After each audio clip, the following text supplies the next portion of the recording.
Hi amazing people! Welcome back to my YouTube channel. So ngayon ay papunta na ako sa Asiatic Riverfront para doon mag lunch slash dinner. Tapos doon na rin tayo magsa-sunset dahil doon din makikita yung pinakamalaking Ferris wheel dito sa buong Bangkok at yung horror house nila or mystery house. So tara guys, samahan nyo ako. So guys, mula dito sa Chong Non Sea, dito tayo bababa sa Sapan Taksin. May boat ride kasi dyan. Papunta dun sa Asiatic Riverfront. Guys, ito na yung train.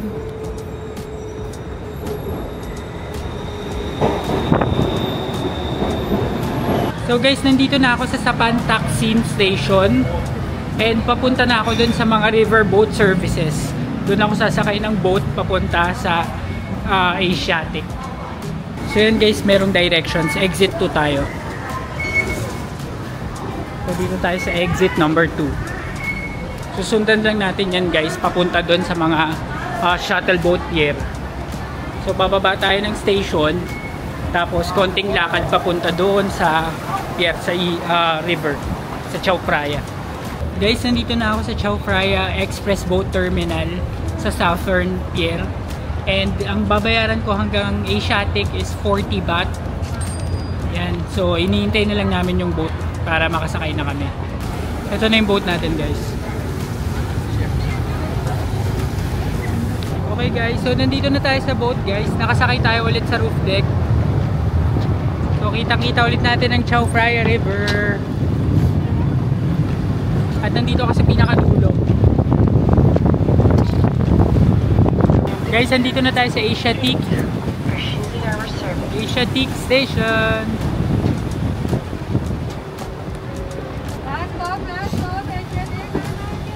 Asiatic. So guys, welcome sa Asiatic. So let's see what we could explore here. So mostly guys, malamang mga seafood to.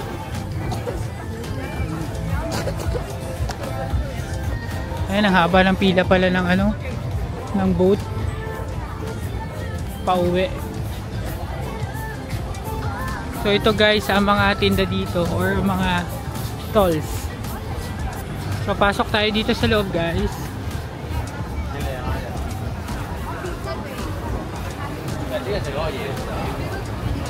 So dito may seafood restaurant. Sa kabila naman mga Japanese restaurant. Tapos may ATM din dito guys. At may Watsons sa kabila. At merong Tiger Balm. Ayan. So dito guys, may picture taking spot. Tapos may Timberland na naman doon, 50% off. Ito may mga claw machines. Tapos dito more stalls pa. So dito muna tayo guys sa left side kasi nakita ko may mga souvenir shops dito. Baka makakita tayo ng magandang souvenir. So ito na guys, sa mga souvenirs na tinda dito. Yung mga shot glass is 50 baht. Itong pusa is 100 baht. Mga keychain nila and ref magnet, 25 baht each, 5 for 100. Ayan, sumisigaw na si ate. Ito yung mga ibang tinda dito. Ito mga dress. Tapos itong bag na binili natin is 80 baht din dito. Ayan, so ito yung mga river cruise guys. Mga cruise. Yung mga dinner cruise, mga buffet. Kung gusto nyo, meron din yan sa Klook guys. Check nyo na lang sa Klook. Pero hindi na ako magaganyan, parang na-experience ko na siya sa Vietnam. So okay na yun. Guys, ito na yung kanilang malaking Ferris wheel. Medyo naharangan lang. So, lapitan natin ng konti. So, ito na yun guys, Ferris wheel. Tapos, yung katabi niyang gusali. Yung katabi niyang building guys is yung Mystery House. So, magkatabi lang sila. If ever pupunta kayo dito, hindi ko to nakita sa sa Klook. So, baka wala silang Klook na ganito guys. So, ito yung ticket price nila guys, 500 baht pag adult, tapos pag kids 200 baht. Ayan.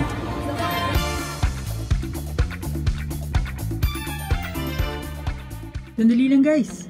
Bago kayo tuloy ang video ito, napansin ko na karamihan sa mga nanonood ng AJTV Amazing Travels ay hindi pa nakasubscribe sa ating channel. So malaking tulong at malaking bagay para sa akin na may pagpatuloy ang mga vlogs na ito kung magsusubscribe kayo. Kaya ano pang hinihintay nyo guys? Subscribe na! Now back to the video. So guys, dito naman tayo sa Mystery Mansion.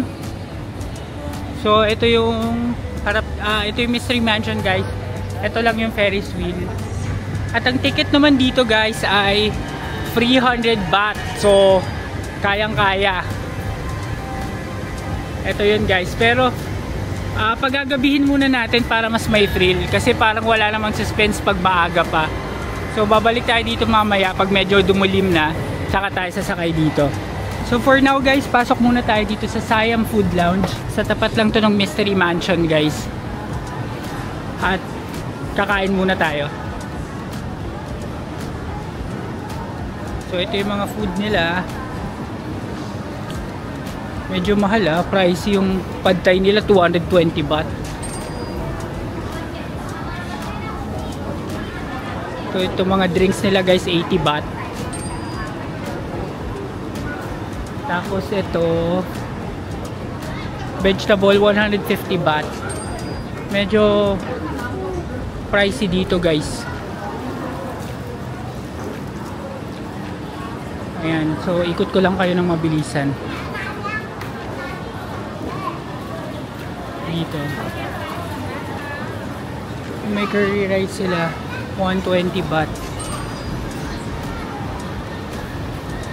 Okay guys, lumabas muna ako dun sa food court. Naghahanap ako ng ibang choice, baka kasi may iba pa. Tapos napadaan ako dito sa fountain na ito. Malaki pala talaga to guys. Marami kayong mapupuntahan. Maaaliw din yung mata nyo sa kakatingin. So pwede nyo itong puntahan guys. Malapit-lapit lang naman at accessible yung commute. So dito naman tayo guys. Puro mga damit pa rin dito. Yung mga terno-terno na damit. Guys, meron din palang Big C dito sa Asiatic, pero maliit lang. Ayan, so pwede rin kayo mamili dito kung mas malapit to sa hotel ninyo. Merong Big C. Dito guys, may tinda din silang mga ready to eat.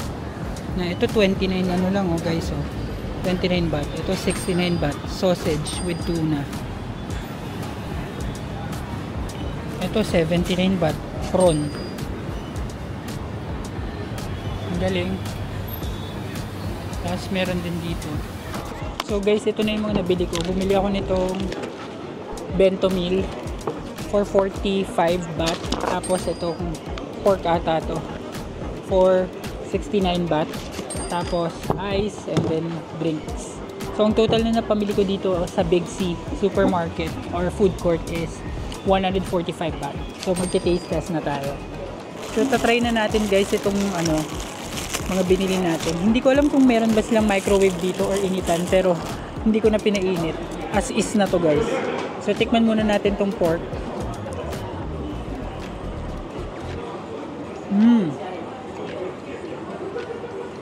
Ang sarap guys, parang lechon. May kasama na siyang sauce, pero for sure maanghang to. Maanghang nga. So ito namang sausage guys. Sarap din. In fairness, mura dito sa Big C guys. Tapos ang dami ko nang nabili for 145 baht. Dami ko nang nabili. Kain tayo guys.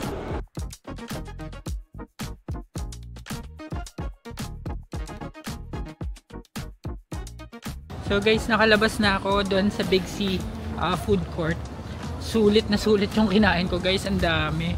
Tapos ang mura lang niya. 145 baht. Sobrang dami na. So, ito yung view dito sa Asiatic. And ang ganda nito guys, nitong part na to. Kita yung building, yung Ferris wheel, tapos itong clock tower.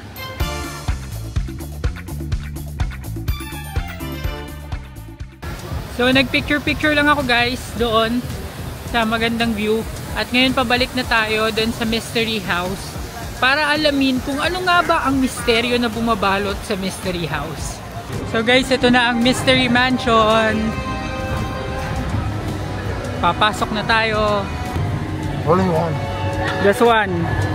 Okay. Let's go.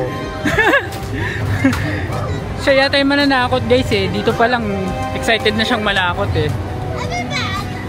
300 baht guys. Pasok tayo dito. Ayan o. Ayan siya. Can I bring my bag with me? Bag? It's okay. Okay.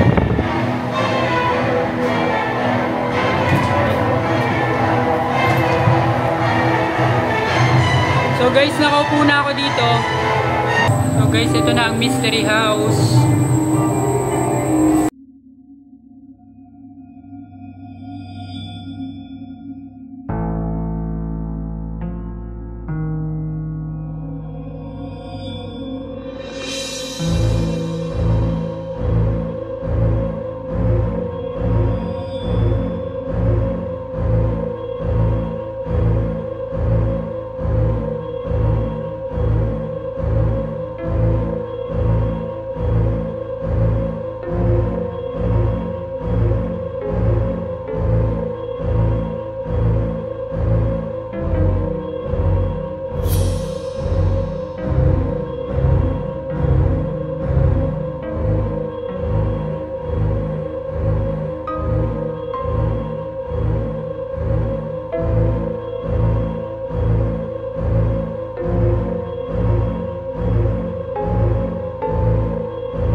Okay, tapos na. So guys, tapos na ako dito sa Mystery Mansion and okay lang. Like mga 4 out of 10. Hindi ako nagulat. Parang anticipated mo na yung mga mangyayari. And ang pinaka-difference lang nito is hindi ka naglalakad. Nakasakay ka sa parang carousel or something. Tapos iikot ka niya. Tapos may mga gugulat-gulat lang. So okay na rin naman. Experience. Kasi nandito na rin naman tayo sa Asiatic. So tara guys, libot pa tayo. So guys, dito sa tabi ng sa unahan nitong Mystery Mansion, merong carousel. Tapos meron mga parang glass cabins na restaurant. Ito, Crystal Grill House pala yung pangalan niya, guys. Ang ganda. This is Pulo. Ang ganda ng itsura niya. Crystal Grill House. Guys, itong ano nila, merry-go-round nila, yung carousel nila, guys, napakabilis. So guys, ito na yung night view niya. So ganito na yung itsura ng Asiatic sa gabi. May ilaw na siya at nakapila na yung mga magre-river cruise. Kaya maraming tao dito. Mga magde-dinner cruise yan doon sa mga dinner cruise. Marami kasi iba't iba. Dito usually yung pick up point. So tayo, pabalik na tayo doon sa boat station para makabalik na tayo sa Kabihasnan. So guys, pasakay na tayo ng boat. Itong boat na to from Asiatic pabalik dun sa Suffern's Pier Station is free. So wala na akong binayaran, di na ako bumili ng ticket. Free to pagpabalik from Asiatic. So guys, nakababa na ako ng boat at papunta na ako sa BTS station. I-end ko ng vlog na ito guys. Maraming salamat sa inyong panonood. At kung nagustuhan ninyo ang video ito, please like, share and comment at subscribe to my channel, and do not forget to hit the notification bell para updated kayo sa aking mga future vlogs. So see you tomorrow para sa isa na namang adventure. Bye!